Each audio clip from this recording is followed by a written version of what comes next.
Welcome to LSAT Demon Daily. I'm Ruth Tomlin, a teacher here at the Demon, and that's Nathan Fox, one of our founders of LSATdemon.com and the weekly podcast, Thinking LSAT. Today we have an email from Nathaniel. Says, hello, my name is Nathaniel, and I'm a big fan of the show and the Demon. As a first-gen student without many connections to folks in law school admissions, the information you provide is invaluable.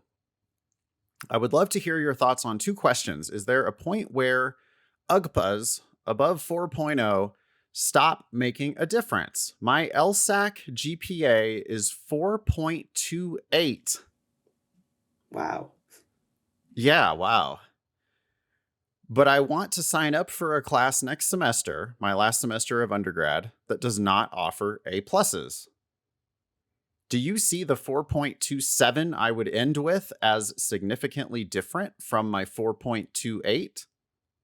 Also, I took an official LSAT for the first time last August and received a 177. Big thanks to the Demon. I love LSAT and continue to play logic games and do sections for fun, so I am still well practiced. Should I get greedy and consider taking the test a second time to improve my score? You answered a fellow listener about retaking a 175, so I wanted to know if there is a certain point where you do not recommend people retake their LSAT. So two questions, I guess, Ruth. Should he worry about taking a class that doesn't offer A+? He's like, I'm only going to get an A in that class. So it might lower my GPA to a 4.27 from a 4.28.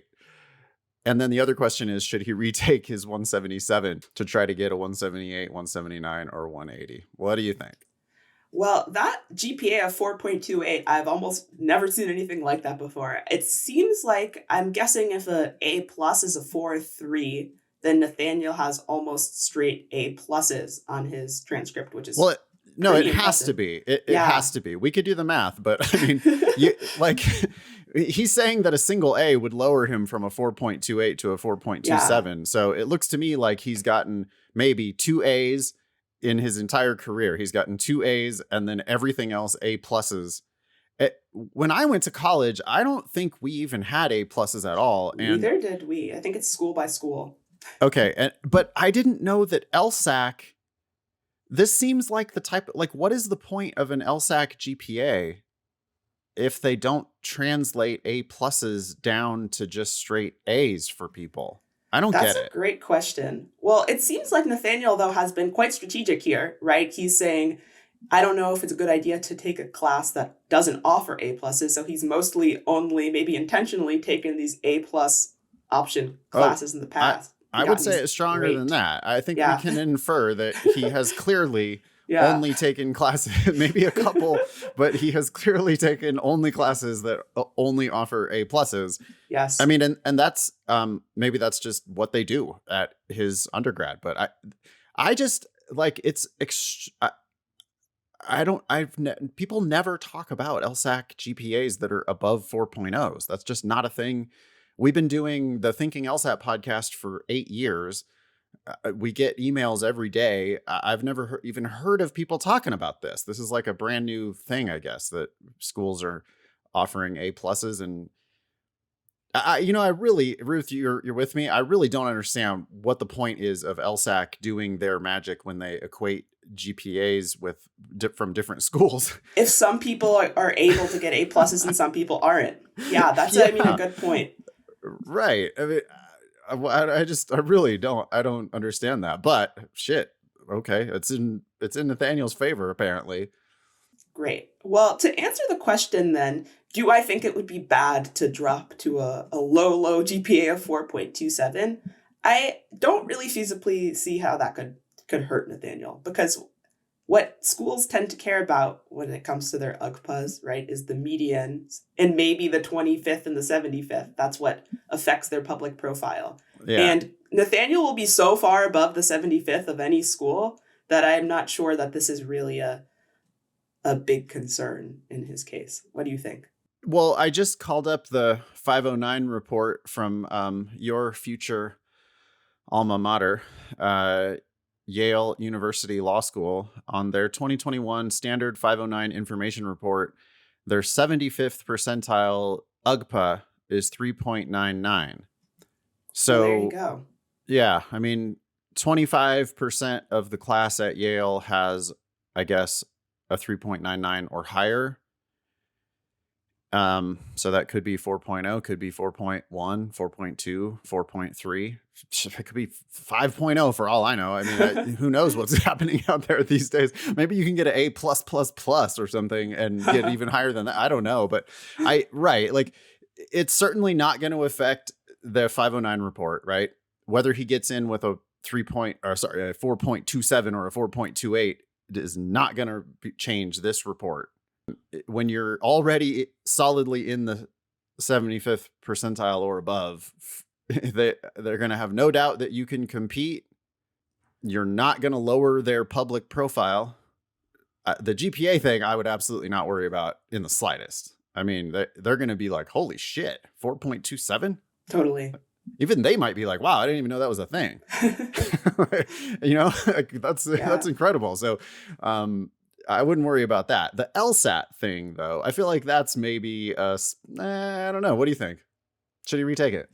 I suppose that there's not going to be massive downsides to it. If you take it and you get another 177 or a 175, I don't think that will really make your profile weaker.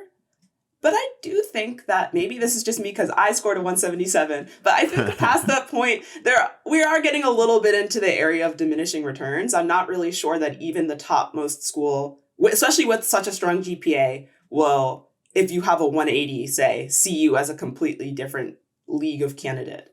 Yeah. I'm looking at the 75th percentiles. I'm looking at, so 75th percentile, though, for Yale is 177.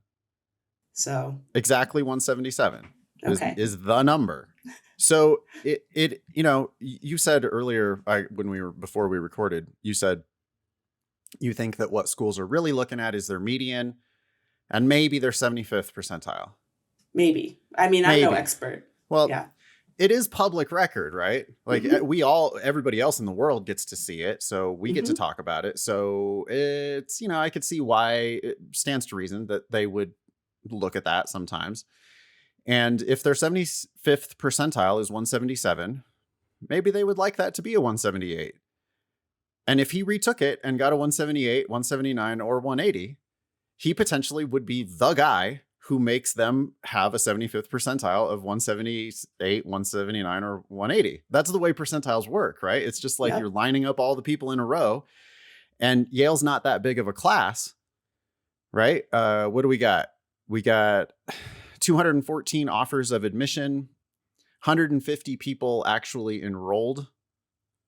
That's kind of interesting to think about, those 64 people who told Yale no. 150 people in the new class. And, if you line them all up in a row, Nathaniel might be the 75th percentile person. And then if he's a 177, their 75th percentile is 177. And if he's a 178, then their 75th percentile is a 178. And so it is possible that something like that would actually be reflected on this report. The GPA thing would never be reflected on this report. So possibly that matters. You agree that if he takes it again and scores lower, they're not going to care? I don't see why. I think there sometimes are rumors out there, and this is, I think, something I heard one admissions officer maybe say on a podcast, is that past a certain point, they may begin to question judgment or something like that. That is something that at least one admission officer has said once. Now, I don't know if you always want to be taking them at their word versus looking at what their incentives are. Yeah. But I do think that it's, in my view, I wonder if there might be better things at this point that Nathaniel could be doing with his time. He has a fabulous GPA, one of the best LSAT scores. Maybe there's something else he would want to be doing at this point. I think it would be okay to focus on other parts of his application as well. I totally agree. Well, if he did this, he would be doing it essentially for fun. I mean, he has said, again, he said, I continue to, the verb choice there is what really kind of like caught my eye. He said, I continue to play logic games Did you catch that? I Yeah, continue to he sees play them as an logic actual games. game, not Well, not a because they chore. are. They're kind of Yeah. like they're fun. You should eventually get to the point where you have fun with the games. And if you're actually sitting there doing sections for fun, what, like, think about what the cost really is. He's going to have to pay $200 to register for the test, and he's going to take a couple hours on some random afternoon and take the test again, which he's already done successfully. He knows he can kill it, and he's just going to kill it again and try to kill it even harder than he already killed it. Mm-hmm. Like, to just try to put yet another feather in his cap. And it's like, I don't know. If there's no downside, I think there's very little upside. Yeah. And I think the downside would be primarily wasting your time, or $200. yeah, $200. So what's that $200 worth to you? Yeah. Like, if you want to do it just for fun, just so that you can have that higher number on your personal record, yeah, you're doing it for yourself. You're not really doing it for anybody else. You're doing it for yourself. But if you want to do it, you have my blessing. I don't see any reason not to do it, but I don't see any big reason why you should, like, especially if you're going to be like, well, I'm really going to have to study hard for this now and, like, gear up and not do other things. Like, because that's the real thing, right? It's the opportunity cost of, like, well, what other stuff could you be doing? Yeah, maybe like volunteer in your community or something. Like, literally anything. Like, is there some show you've been wanting to catch up on Netflix? Yeah, like, it could be worth your time than this. That said, if you're doing it for fun and it's something you want to do, I don't really see any reason not to. I really want people to email. Can you email daily@lsatdemon.com if you can provide some intelligence regarding these LSAC GPAs that are above 4.0? This makes no sense to me. I just don't get it. I think some people are already aware of and mad about it. I think if I remember from my days on, like, admissions boards, you'll occasionally get a cranky person on there being like, it's so unfair, my school doesn't offer A+, and all these other people have this thing buoying their GPA that I don't. I don't know. I think LSAC, as much as they like to talk about equity, has made a bit of an oversight here about the fact that not everyone is getting the same opportunities. But I don't know what their rationale is. Yeah, I mean, to me, it's like, if there is going to be such a thing as an LSAC GPA, mm-hmm.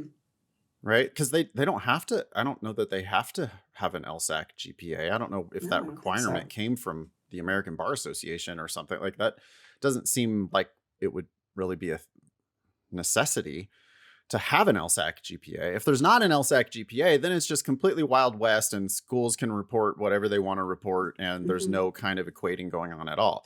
But if you are going to do any kind of an equation where you're like, oh no, that's the LSAC GPA, and we do that, you see, so that you can compare one applicant to another applicant to another applicant.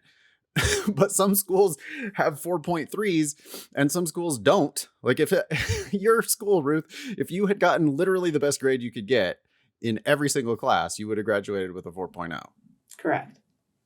Okay. Well, then how is that possibly fair? Like, that doesn't make any sense at all. I don't know. Maybe it's just not a high priority item, since most people don't really have those top of the line GPAs anyway. So not enough people are complaining about it. I don't know. I guess. But the thing is, people do have those GPAs at the places where it really matters. Like, this is like millions of dollars or hundreds of millions of dollars that are changing hands every single year based on, a few LSAT points and a few points of GPA. And, it's admission to Yale or not admission to Yale. And I don't know, maybe the good folks at Yale already understand this, and they look at that 4.28 and they go, or 4.27, and they go, yeah, to us, that's a 3.98 or a 3.97. Could be as simple as that, where they're just like, yeah, your school offers A+. Other schools don't. Who knows? I'm not sure.